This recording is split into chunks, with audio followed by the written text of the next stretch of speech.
Good morning, students. Hope you all are in good health. Today, I am going to start with chapter number 6 of English Reader.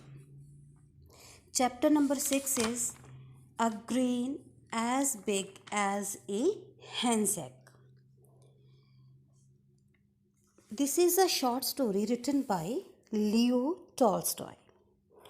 Leo Tolstoy was a Russian writer who wrote novels, short stories, essays, and plays.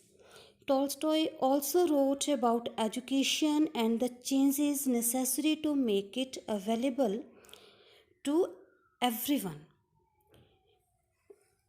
Anna Karenina and War and Peace are recognized as Tolstoy's masterpieces and appreciated for their realistic description of life in Russia.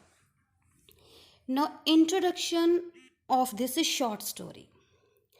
This short story is about a grain of corn which is discovered by some children and sold to king by a traveler. The grain is so big that nobody realizes out what it is. The king then meets three farmers from three different generations to find out where and when such corn was grown. Now, summary of the story. One day, the king was brought an unusually large grain of corn. He ordered his wise men to discover where this grain came from. The wise men couldn't find an answer and thus suggested that maybe peasants may know where this is grown. Then the wise men brought a very old peasant before the king. The old peasant was walking with two crutches. He could hardly see and hear what the king was showing and saying to him.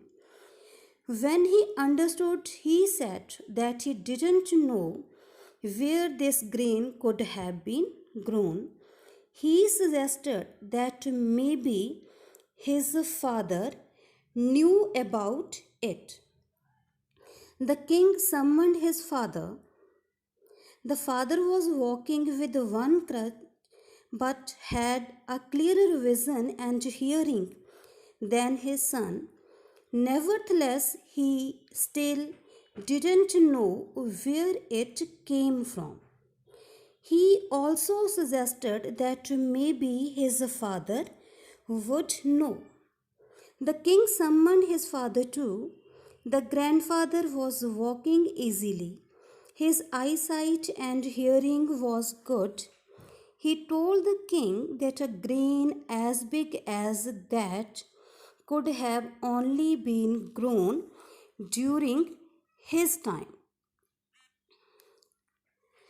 The king asked why, unlike his son and grandson, he could walk, see, and hear better. The grandfather said that it was because during their time, people did not depend on others for labor. They were not greedy, they helped the needy. Students, the reason for this was in earlier days, men lived according to God's law. But nowadays, they have stopped doing so, and because of that, physically they are becoming weak. Students, here I had written a few difficult words from the chapter. Find out meanings of these words with the help of dictionary and write down these in your notebook. Students, also note down word meanings which are mentioned in your chapter and read the chapter carefully. Students, now let's start exercise of this chapter. Exercise A is choose the correct option as directed. First is the king met three old peasants. Read the descriptions and circle the correct options. A. The old man, the older man, the oldest man had strong limbs and a sharp vision. He could hear well and his speech was clear. In this statement, the oldest man is right option. B. The old man, the older man, the oldest man needed help to walk. He could see well, but his hearing had weakened with age. In this statement, the older man is right option. C. The old man, the older man, the oldest man had a sickly complexion and his teeth were missing. His posture was poor and he could only walk with assistance. His sight and hearing had greatly weakened.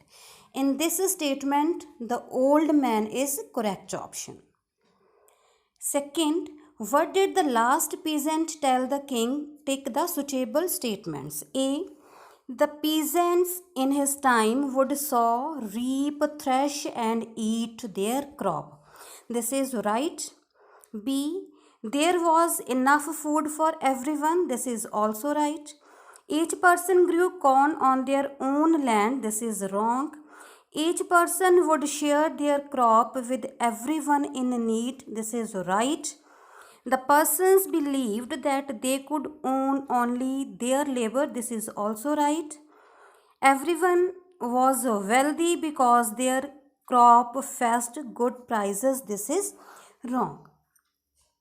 Now, exercise E. In this exercise, we have to complete these phrases.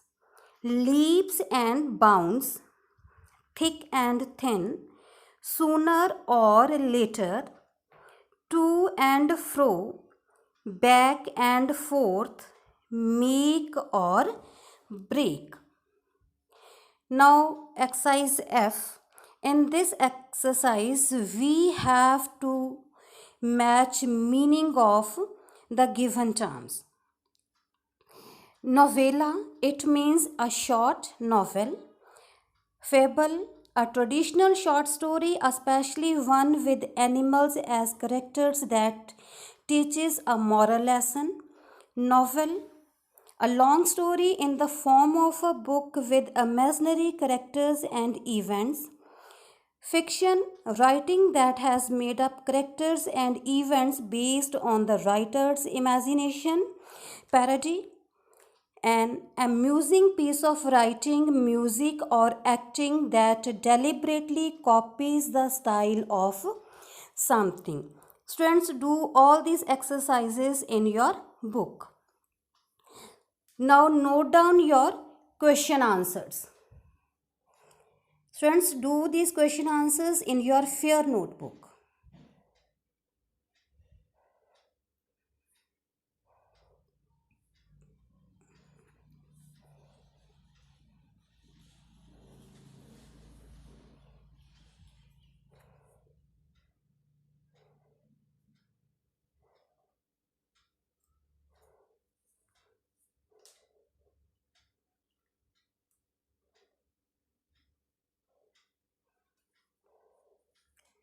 Thank you, student.